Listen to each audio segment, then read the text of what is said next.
Good afternoon class. अभी last class में हमारे मोटर कॉर्टेक्स से इंफॉर्मेशन आई, स्पाइनल कॉर्ड पे आई, वहां से अल्फा मोटर तक गई, शांति से अल्फा मोटर तक आई, न्यूरोमस्कुलर जंक्शन तक आई। न्यूरोमस्कुलर जंक्शंस में क्या हुआ, मसल्स में क्या हुआ, मसल्स में कॉन्ट्रैक्शन। वो अपन कॉन्ट्रैक्शन कैसे हुआ, इस पे शॉर्ट नोट आता है, excitation contraction coupling. Short note on excitation contraction coupling and second short note the molecular basis of excitation contraction. यानी पहले तो नॉर्मल तरीके से कैसा हुआ और उसका मोलिकुलर बेसिस क्या है, ये आपका शॉर्ट नोट है। और हर एग्जाम में, हर इंटरनल में ये शॉर्ट नोट आता ही है। These are muscles. What is tendon? What is ligament? Ligament क्या होता है? Which connect bone to bone. और tendon muscles to bone. Any example of tendon? Bicep tendon, Achilles tendon. Any example of ligaments? The most common ligaments injure नी के अंदर ACL, PCL नाम सुना होगा sports injury में।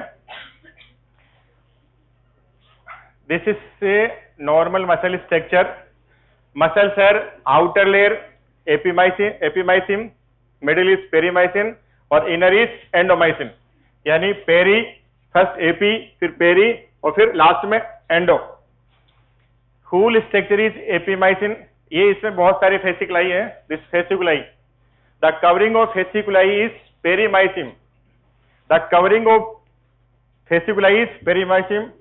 उसके बाद में क्या हुआ, हमने एक मसल फाइबर निकाला, मसल फाइबर निकाला तो उसकी जो कवरिंग हुई दैट इज एंडोमाइसिन। उसमें से आपके पास क्या मिलेगा, माइटोकॉन्ड्रिया, सार्कोलिमा, मायोफाइब्रिल, न्यूक्लियस और ये सारी स्ट्रक्चर मिलेगी। यानी अपर, बातें कर लो भाई। The first layer is epi, peri, endo. The blood vessels structure, other related structure present in perimysium. ये सारी जितनी ब्लड वेसल से रिलेटेड है, आर्टरी, वेन, सारी पेरीमाइसिन में। ये अपने सिंगल फाइबर ले लिया। The perimysium contain this artery, nerve, vein. उसके बाद ये फेसिकुलाई है और लास्ट के अंदर ये मसल फाइबर्स है। मसल फाइबर के बाद क्या होगा, मायोफिलामेंट्स, मायोफाइबल्स। उसके बाद में मसल्स, मायोफिलामेंट्स। बेसिकली कौन कौन से, एक्टिन और मायोसिन। द एक्टिन मायोसिन आपकी कॉन्ट्रेक्टाइल यूनिट्स हैं। तो लास्ट में हमारे पास लास्ट स्ट्रक्चर क्या है, एक्टिन और मायोसिन।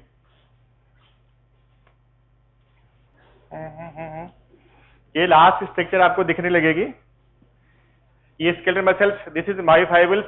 ये आपकी, ये ट्रांसफर से आपके ट्यूबुल्स दिखेगी, तो ये आपके टी ट्यूबुल्स है।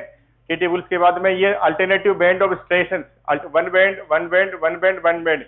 The band is dark band and light band. जो डार्क बैंड होगा वो किससे बना होगा, मायोसिन से। और लाइट बैंड किससे होगा, उससे। Dark band is called anisotropic और लाइट बैंड इज आइसोट्रोपिक। यानी लाइट बैंड और डार्क बैंड।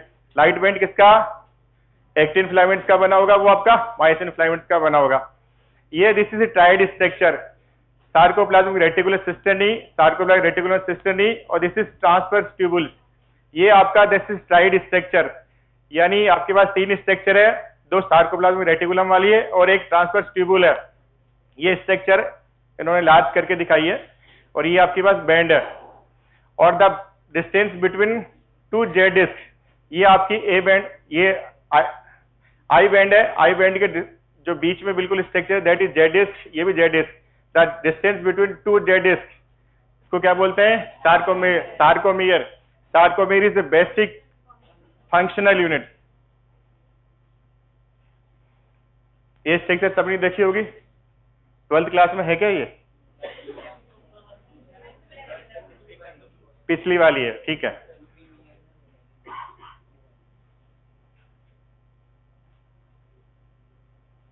अब सबसे पहले मसल कॉन्ट्रैक्शन हम करवाते हैं। ये portions we have discussed in last lecture. ये न्यूरोमस्कुलर जंक्शन से एसिटाइकोलिन रिलीज हो गया, वहां से उसके बाद में क्या हो गया, मोटर एंड प्लेट पे आया, वहां से सोडियम डीपोलेशन से स्टार्ट हुआ, एक्शन पोटेंशियल आगे चला गया।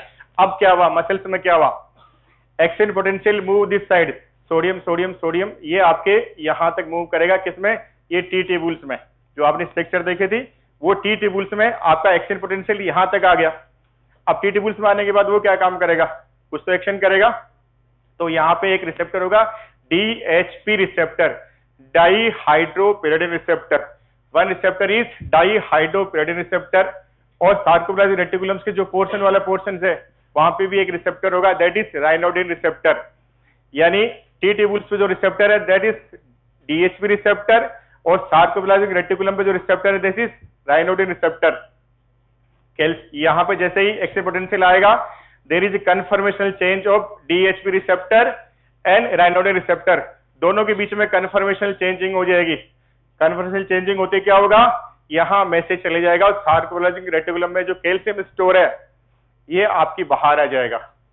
बाहर आने के बाद में क्या करेगा, एक्टिन मायोसिन वाली जो रिएक्शंस है वो रिएक्शंस कंप्लीट करेगा। ये आपके मायोसिन फिलामेंट्स है, ये एक्टिन फिलामेंट्स है। एक्टिन फिलामेंट्स पे आपके पास क्या होगा, ट्रोपोनिन होगा, ट्रोपोमाइसिन होगा। तो ये क्या करेगा, ट्रोपोनिन से बाइंड करेगा। बाइंड करने के बाद में क्या होगा, कन्फर्मेशनल चेंज होंगे, ट्रोपोमाइसिन उस जगह से हटेगा और ये मायोसिन का हेड एक्टिन की साइड बाइंड करेगा और एक कॉन्ट्रैक्शन करने का काम करेगा। वो डिटेल में डिस्कस करते हैं एक बार इनको।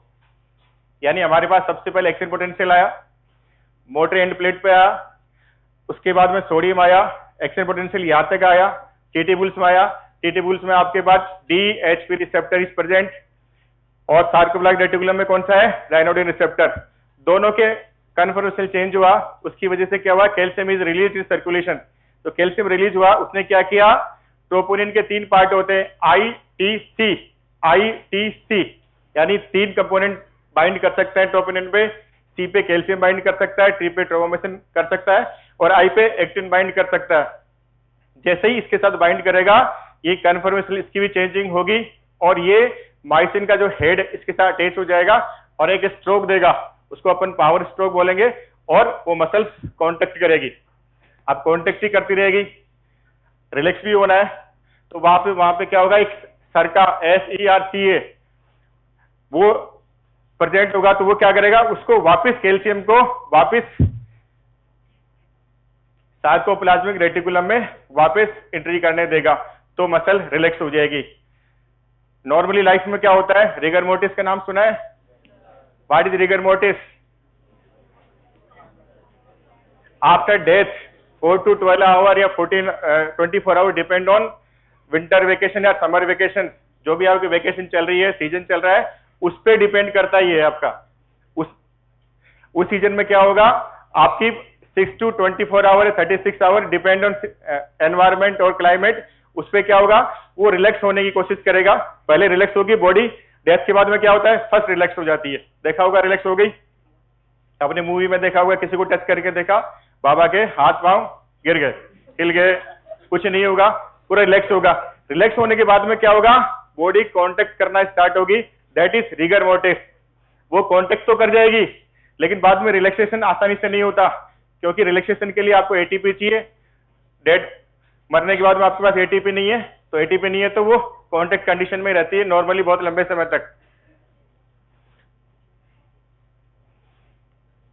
ये आपके DHP रिसेप्टर आया, राइनोडिन रिसेप्टर आया, कैल्शियम रिलीज हुआ, बाइंड किया ट्रोपोनिन से, उसके बाद में myosin head execute power stroke, actin filaments move toward M line. अब ये थ्योरी के बारे में सबसे पहले किसने बताया, ये शॉर्ट नोट आता है इस पे,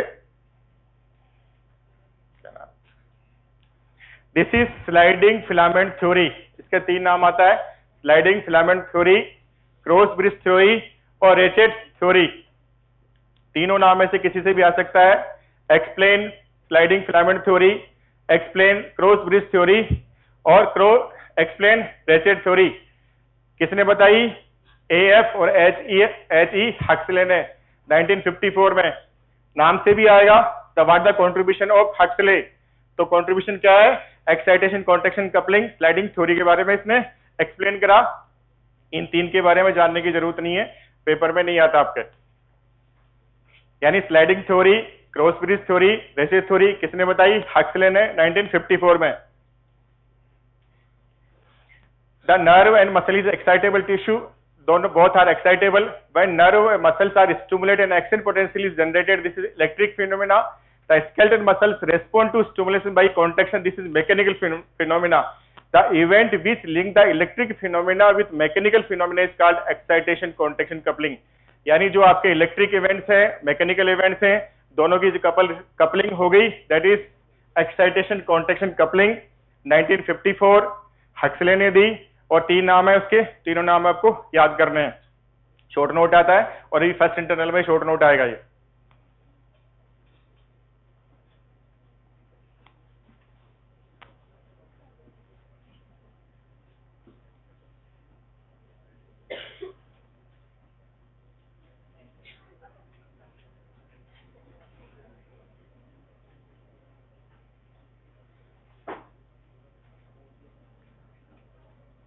This is sarcomere.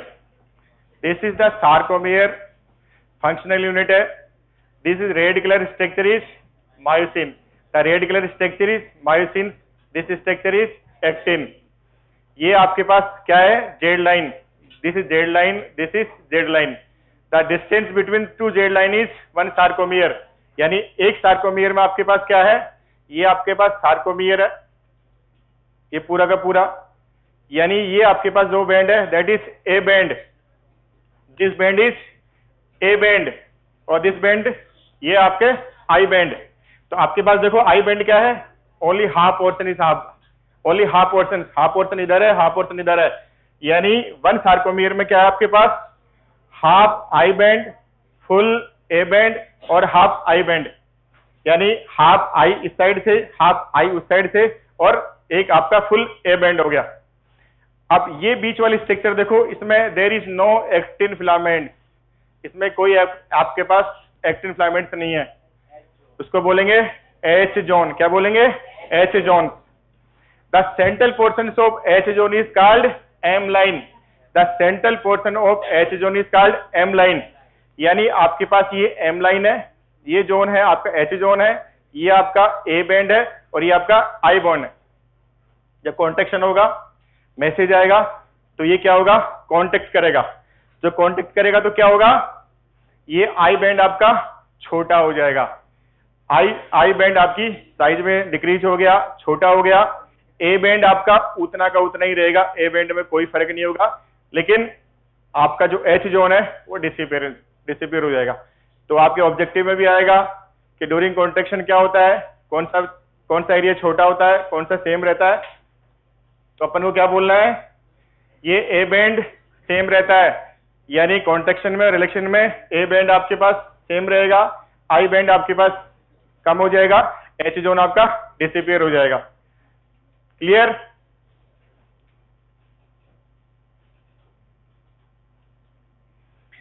ये देख सकते हैं आप, ये एच जोन है, ये एच जोन है, ये आपका ए बैंड है, दोनों तरफ आई बैंड है, ये आपके दोनों बाद आई बैंड है, यानी जे डिस्क के दोनों तरफ आई बैंड है। लेकिन हमने सार्कोमियर में क्या लिया? वन साइड का केवल हाफ बैंड लिया, हाफ बैंड इधर से लिया और हाफ बैंड इधर से लिया, यानी वन हाफ आई और ए, ये पूरा पूरा एक सार्कोमियर है। द नॉर्मल डिस्टेंस इज कितना होता है? Around 2.2 micrometre, around 2.2 micrometre one sarcomere का आपके पास डिस्टेंस होता है।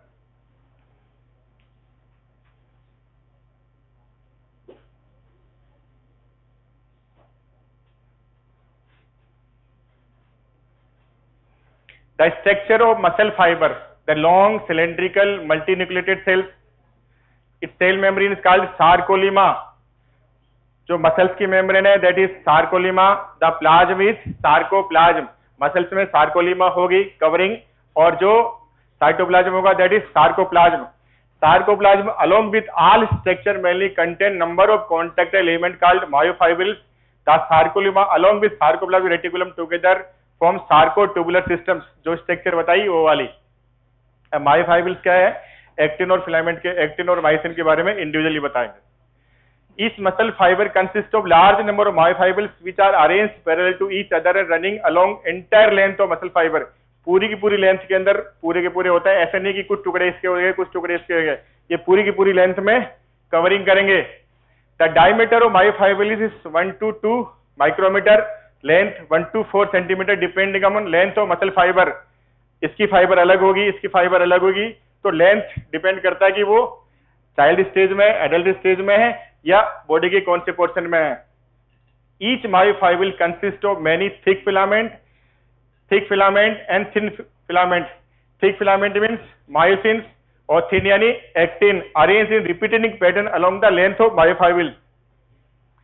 One unit of repeating pattern of thick and thin filament is not non sarcomere, और इसी सार्कोमियर की वजह से आपको स्ट्रेशन आता है. The stated appearance of the skeleton muscle, इसी सार्कोमियर, थिक और थिन फिलामेंट, अल्टरनेटिव ए बैंड और आई बैंड, इसी की वजह से आपके स्ट्रेशन दिखेंगे. बाकी दूसरी टाइप की जो मसल्स है उसमें नहीं दिखेंगे. Sarcomere is the structural functional unit of myofibrils. Each myofibrils में क्या है, थिक फिलामेंट है. थिक कितने होते हैं, मायोसिन लगभग 1500 के लगभग, और एक्टिन इनसे डबल होते हैं लगभग 3000. यानी जो मायोसिन होते हैं उनसे डबल होते हैं एक्टिन, यानी 1500 होंगे तो ये आपके 3000 होंगे. मोटे कौन होंगे, मायोसिन वाले. पतले कौन होंगे, एक्टिन वाले.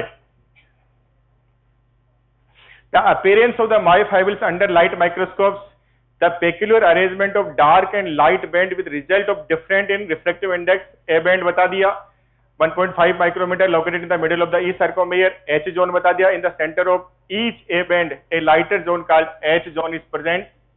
M line in the center of each edge zone is M line, which is more pronounced during contractions. I band isotopic to polarized light is light band और length इसकी 1 micrometer. Z line, each I band is bisected by narrow dark Z lines. यानी I band actually I band का ही जो बीच का portion है वो Z line है. ये I band है, उसका बीच का पोर्शन Z है. इधर भी I band है, उसका Z है. दोनों के बीच में क्या है, सार्कोमियर है. और बीच बीच में आपके पास A band है, आई बैंड है, ए बैंड है, आई बैंड है. ये दोनों बैंड अल्टरनेटिव पूरी मसल्स लेंथ में मूव करते हैं. The sarcomere, the portion of myofibrils between the two Z line is called sarcomere. 2.5 micrometre length resting, और दोनों में अलग अलग कंडीशन.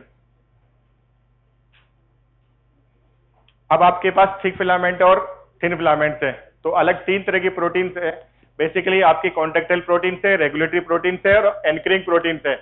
द कॉन्टेक्टाइल प्रोटीन क्या काम करेगी, बेसिकली कॉन्ट्रैक्शन का काम करेगी. रेगुलेटरी प्रोटीन क्या करेगी, जिनके रेगुलेशन की वजह से ही वो कॉन्ट्रैक्शन पॉसिबल है, उनके रेगुलेशन की वजह से ही कॉन्ट्रैक्शन पॉसिबल है. रेगुलेटरी प्रोटीन अगर वो रेगुलेशन नहीं करेगी तो कॉन्ट्रैक्शन नहीं हो पाएगा. That is anchoring protein. ये क्या करेगी, these are the supporting structure which connect one portion to another portion. तो कॉन्ट्रैक्टाइल में आपके पास क्या है, actin and myosin. Actin and myosin. Regulatory means ट्रोपोमाइसिन and troponin. और एंकरिंग में अल्फा एक्टिन, टिटिन और नेबुलिन. 3-4 और है छोटी छोटी.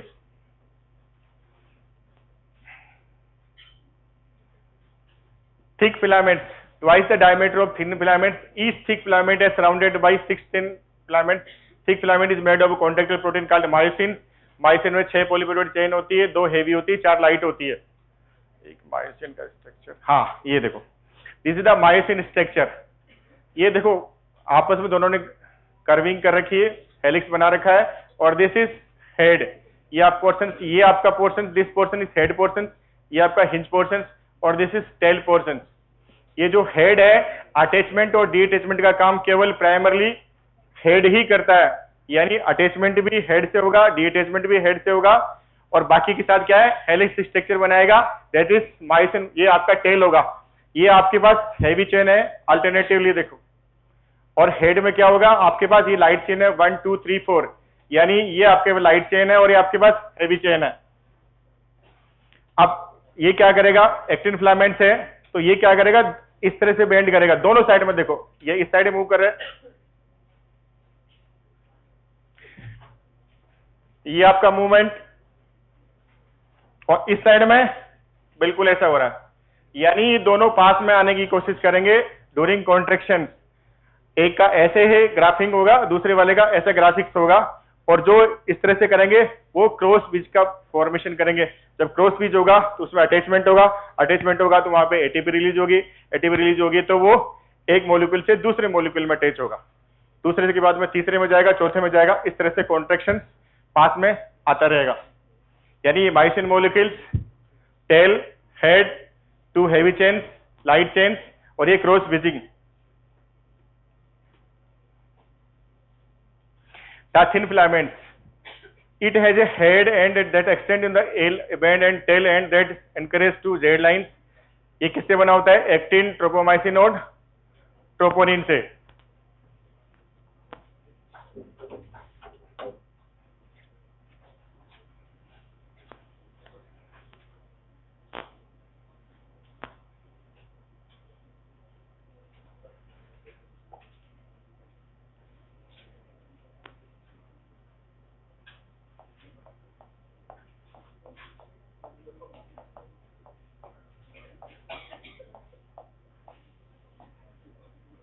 ये आपका ट्रोपोनिन है।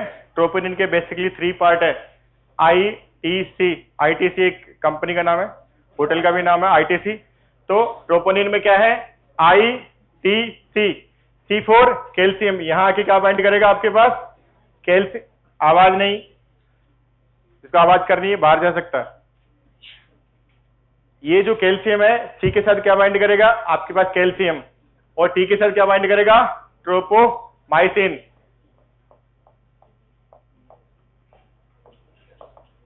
और आई के साथ क्या बाइंड करेगा? यहां पे बेसिकली एक्टिन पे बाइंड करने के लिए है, एक्टिन वाले पोर्शन है ट्रोपोनिन, ठीक है। यानी आईटीसी हमने 3 पोर्शन बता दिए। अब ट्रोपोमाइसिन, ट्रोपोमाइसिन क्या होता है? ट्रोपोमाइसिन के बहुत सारे मॉलिक्यूल्स होते हैं, ऐसे मॉलिक्यूल्स होते हैं, वो एक ग्रुप बनाते हैं ऐसे। एक्टिन पे हर 7th मॉलिक्यूल्स पे एक ग्रुप बनाएंगे। तो इस वाले, ये आपकी बाइंडिंग साइट है, देखिए बाइंडिंग साइट है। इस बाइंडिंग साइट पे क्या करेगा? ये वाला आपका ट्रोपोमाइसिन कवर रहेगा। तो नॉर्मली जो मायोसिन जहां जिस साइड से बाइंड करेगा, ट्रोपोमाइसिन उसको कवर करके रखेगा। जब कवर करके रखेगा तो मायोसिन बाइंड कर ही नहीं सकता। जब मायोसिन बाइंड नहीं करेगा तो कोई कॉन्ट्रैक्शन नहीं होगा। जब आपके पास सिग्नल आएगा तो क्या होगा? जैसे ही सिग्नल आएगा, कैल्शियम बाइंड टू ट्रोपोनिन, जैसे ही ट्रोपोनिन के साथ बाइंड करेगा, इसकी कन्फर्मेशन चेंजिंग होगी और ट्रोपोमाइसिन की कन्फर्मेशन चेंज होगी, ये अपना स्पेस छोड़ देगा, स्पेस छोड़ देगा। तो this is myosin binding site. ये मायोसिन बाइंडिंग साइट होगी तो मायोसिन का हेड आगे तुरंत अटैच हो जाएगा। अटैच होते ही अपना कॉन्ट्रैक्शन स्टार्ट कर देंगे। यानी आपके पास रेगुलेशन किससे हुआ? ट्रोपोनिन से हुआ और ट्रोपोमाइसिन से हुआ। ट्रोपोनिन के 3 पार्ट है, I T C, short note भी आता है। सी के साथ कैल्शियम बाइंड करेगा, टी के साथ ट्रोपोमाइसिन बाइंड करेगा, और आई के साथ आपके पास एक्टिन वाली बाइंडिंग साइट्स होगी। अब एक्टिन मॉलिक्यूल्स है। अब एक्टिन मॉलिक्यूल्स भी किसी का बना हुआ है, बेसिकली एफ एक्टिन का बना है। एफ एक्टिन भी किसी का बना हुआ है, वो जी एक्टिन से। यानी प्राइमरी आपका जी एक्टिन के बाद में एफ एक्टिन, और वो आपका एक्टिन में मॉलिक्यूल्स बनाएगा। यानी 300 to 400 actin molecules in each thin filament. The globular units are G actin and the chain formed by the them is F actin. The tropomycins, 40 to 60 molecules are present in each thin filaments. In resting stage is cover the binding site of actin where myosin head come in contact with actin. यानी resting stage में ट्रोपोमाइसिन का काम है उस binding site को cover करके रखा। जब कवर करके रखेगा तो कोई कॉन्ट्रैक्शन नहीं हो सकता। ट्रोपोनिन में क्या है? The troponin molecules are small globular units which are located at interval along the tropomyosin molecules. It has 3 subunit ITC. ये देखिए, ये आपके tropomyosin every 7 molecules 1 2 3 4 5 6 every 7 molecules में क्या होगा? एक ग्रुप बनाएगा। ये ग्रुप बना लिया, इसने क्या किया? ग्रुप बना लिया। और ये ट्रोपोनिन कॉम्प्लेक्स, इसमें आईटीसी 3 पोर्शन है। जब कैल्शियम इसके साथ बाइंड करेगा तो ये क्या करेगा? इस ग्रुप को एक्सपोज कर देगा और यहाँ पे कन्फर्मेशन चेंज हो जाएगा। तो मायोसिन का हेड एक्टिन बाइंड कर लेगा, बाइंड करने के बाद में वहां पे पावर स्ट्रोक होगा, पावर स्ट्रोक से सेकंड मॉलिक्यूल से बाइंड करेगा, फिर रिलैक्स होगा, फिर थर्ड पे जाएगा, फिर फोर्थ पे जाएगा, फिफ्थ पे जाएगा। तो एक मॉलिक्यूल्स देखा होगा आपने, जैसे ओलंपिक में जो नाव चलाते हैं ना, चप्पू वाली नाव, कभी देखिए 10 लोग बैठ गए और एक साथ सारे चप्पू चला रहे हैं, सारे चप्पू चला रहे हैं। चप्पू ही बोलते हो, क्या बोलते हो उसको?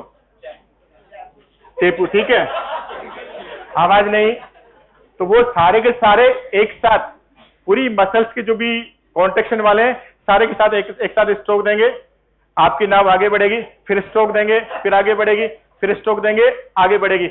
यानी सारे के सारे जो आपके पास बाइंडिंग है, पावर स्ट्रोक है, एक साथ होगा। अदरवाइज क्या होगा? 4 ने स्ट्रोक दे दिया, 3 ने नहीं दिया, 5 ने नहीं दिया, तो क्या होगा?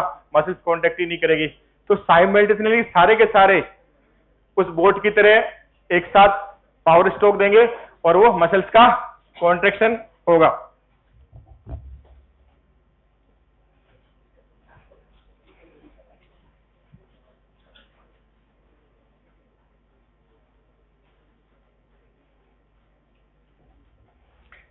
The longitudinal section of filament with in one sarcomere. ये देखिए आपके मायोसिन है, ये आपके पास मायोसिन का ही हेड है, ये हेड है, ये कोई अलग अलग डायरेक्शन में है लेकिन सब ऊपर के ऊपर जा रहे हैं, ठीक है। अब उसके बाद में क्या करेंगे? ये एक्टिन वाले के साथ बाइंड करने की कोशिश करेंगे और बाइंड करने के बाद में क्या होगा? पावर स्ट्रोक होगा और कॉन्ट्रैक्शन स्टार्ट होगा।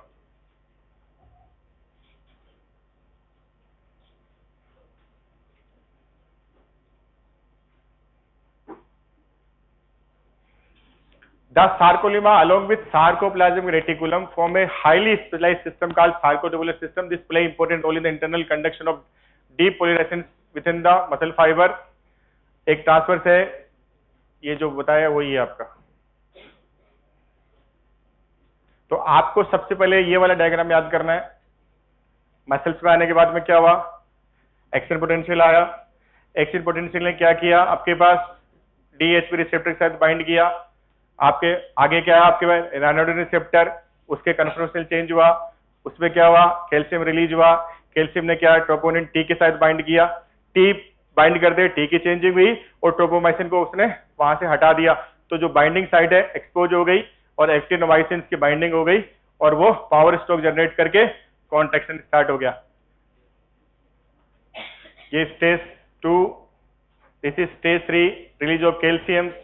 कैल्शियम आया, वहां पे उसने बाइंड किया, बाइंड करने के बाद में क्या है? मायोसिन हेड पावर स्ट्रोक किया और एक्टिन फिलामेंट्स मूव करना। तो ये वाली जो स्टेप्स हैं ये आपको सारी याद होनी चाहिए। Excitation, contraction, coupling. इसमें आपके पास 2 तरह से क्वेश्चन आता है, excitation, contraction, coupling and the molecular basis of excitation, contraction, coupling. अगर मोलिकुलर बेसिस आएगा, अपन बाद में डिस्कस करेंगे, तो मोलिकुलर बेसिस में केवल मोलिकुलर बेसिस दिखाना है, पूरा ये वाला पोर्शन नहीं दिखाना है। और एक्साइटेशन कॉन्ट्रैक्शन सिंपल पूछेगा तो ये वाला पोर्शन आपको बताना है। कैल्शियम, दोनों रिसेप्टर, कैल्शियम बाइंडिंग और कॉन्ट्रैक्शन, ये वाला। और दोनों शॉर्ट नोट आते हैं, अलग अलग आते हैं। इसमें किसी को कोई प्रॉब्लम, किसी को कोई डाउट?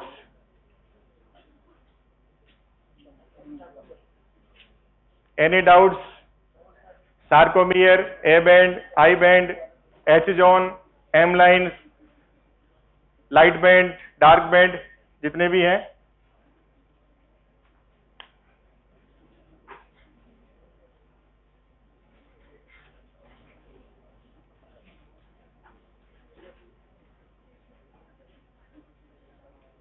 ये डायग्राम आराम से देख लीजिए, इसमें आराम से समझ में आ रहा है, इसमें आराम से आपको समझ में आ जाएगा। ये आपके पास थिक फिलामेंट्स हैं, ये वाले आपके पास थिन फिलामेंट्स हैं। ये उसने हेड है, उसने बाइंडिंग कर रखी है, बाइंडिंग करने के बाद में ये पूरा पूरा सार्कोलेजिमा है। ये आपका टीटेबुल, यहाँ से एक्शन पोटेंशियल आपके पास आ चुका है, ये ट्राइड वाला, और ये आपके पास कैल्शियम था। तो ये आपका सार्कोलिमा और सार्कोमियर और बैंड, ये डायग्राम भी आप बना सकते हो।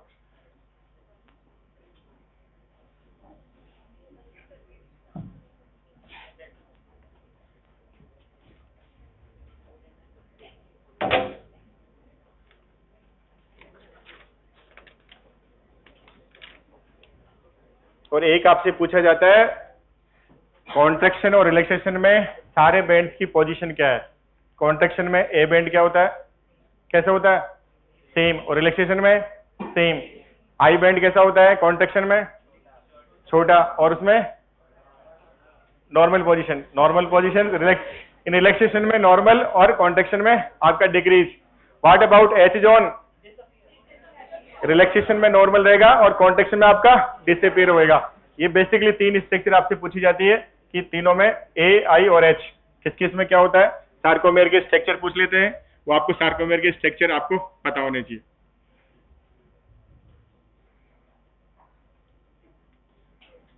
और जो एक्सटेंट पोटेंशियल वाला पोर्शन है वो आपको बेसिकली डायग्राम और फ्लो चार्ट बनाना है। अगर फ्लो चार्ट बनाओगे तो ज्यादा बेटर रहेगा।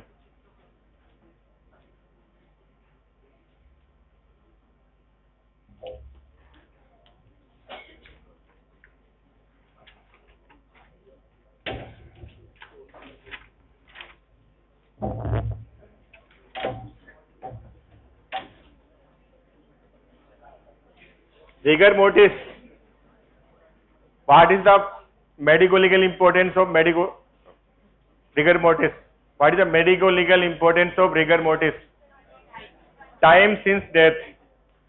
उससे आइडिया लग जाता है कि डेथ कितनी देर पहले हुई, ग्रोसली आइडिया लग जाता है।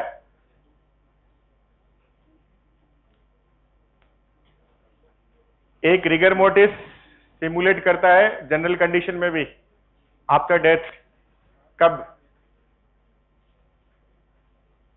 देखा, किस टाइप की डेथ होती है तो रिगर मोटिस सिमुलेट करता है। कभी कभी आपको बर्न के पेशेंट में देखा होगा, अगर नहीं देखा होगा टीवी में देखा होगा, बर्न होने के बाद में वो जिस पोजीशन में है उसी पोजीशन में खत्म हो जाता है, तो बिल्कुल टाइट होता है। कभी मूवी में देखा होगा ऐसे बिल्कुल, अगर जैसे ही भी हाथ भी लाने की कोशिश करोगे ना तो हाथ भी नहीं मूव करेगा उसका, क्योंकि उसमें क्या हुआ, रिलैक्सेशन हुआ ही नहीं।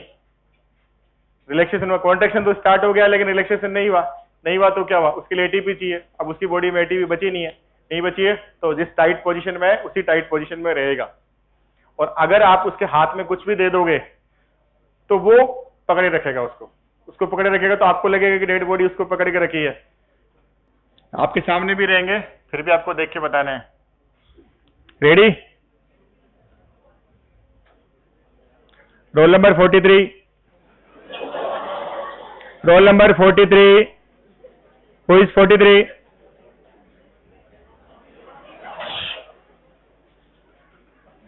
ऐसी क्लास आपको याद भी रह जाए सबसे बेस्ट है, कर जाके तो आप पढ़ोगे नहीं पढ़ोगे, 3 महीने तो बिल्कुल नहीं पढ़ोगे। अभी यूफोरिया में हो 3 महीने तक आप, ठीक है।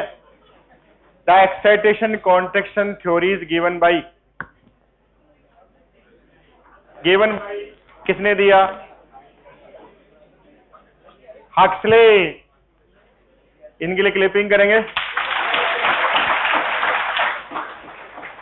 Roll number 75, the basic structure and functional unit of muscle, sarcomere. इनके लिए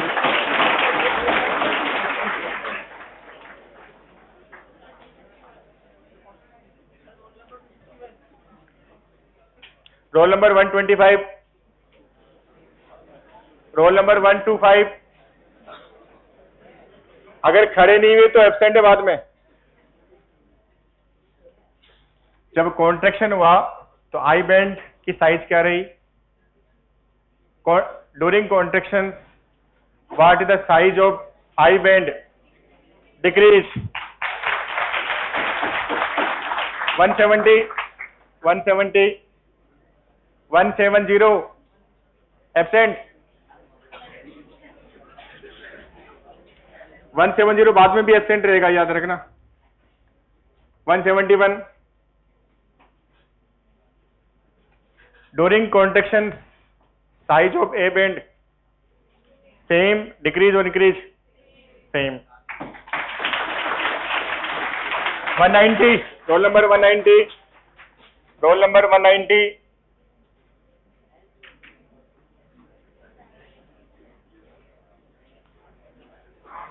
Which is thick filament, which is thin filament?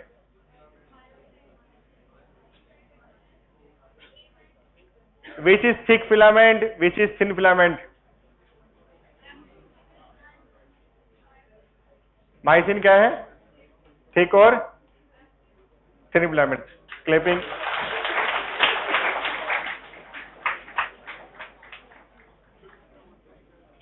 The central portion of H zone, roll number 210। The central portion of H zone, roll number 210 नहीं है? 211, 211, 212, 211 को roll number क्या है? 211 नहीं है? कहाँ थे मैडम आप?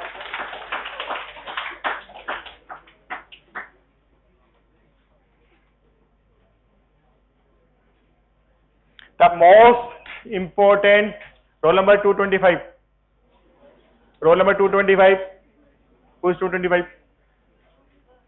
पूरी कहानी में सबसे इंपॉर्टेंट आयन कौन सा है? Calcium ion.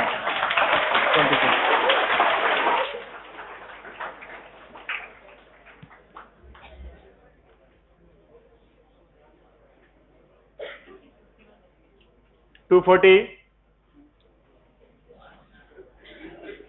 डार्क बैंड कौन सा है?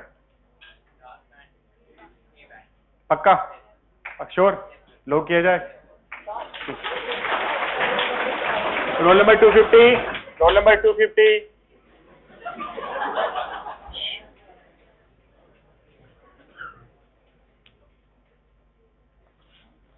Z line situated in which band? Situated in which band? The middle of the which band? है? I band. बस बहुत सिंपल है। आपके पास कोई ब्रीफ कर सकता है? एनीवन? कि ऊपर से कैल्शियम आया, एक्शन पोटेंशियल आया, क्या स्टेज हुई? कोई 1 मिनट में ब्रीफ कर सकता है? एनीवन? एक्शन पोटेंशियल आया, मोटेंट प्लेट पे आया, सोडियम रिलीज हुए,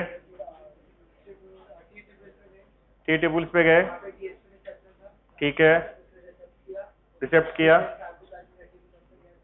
नहीं, उसने डीएचपी रिसेप्टर ने किस रिसेप्टर पे कन्फर्मेशन चेंज कराया? राइनोडिन रिसेप्टर पे। वहां फिर क्या हुआ? सार्कोप्लाज्मिक रेटिकुलम से कैल्शियम रिलीज हुआ, ट्रोपोनिन की कैल्शियम बाइंडिंग साइट पे गया और ठीक है, क्या नाम है आपका? निखिल। इनके लिए क्लैपिंग, डबल क्लैपिंग।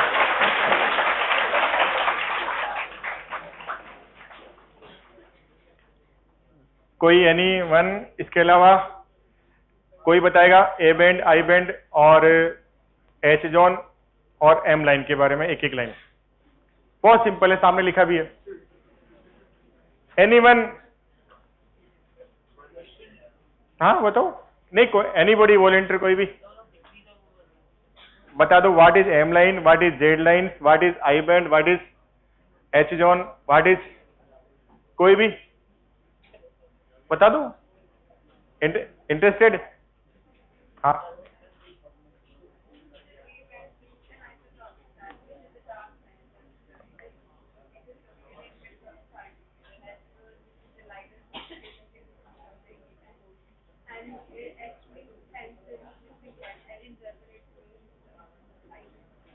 ओके,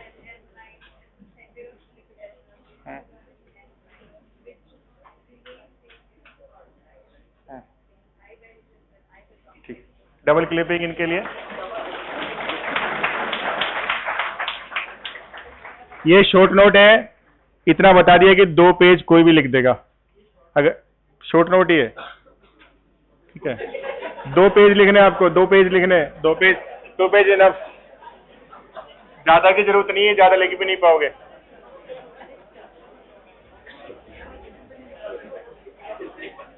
ये नेक्स्ट क्लास, आवाज नहीं, next class we will discuss the molecular basis of excitation contraction coupling. Myasthenia gravis अपन डिस्कस करेंगे। नाम सुना है माइस्थेनिया ग्रेविस का? ठीक है, उस पर भी शॉर्ट नोट आता है, वो डिस्कस करेंगे।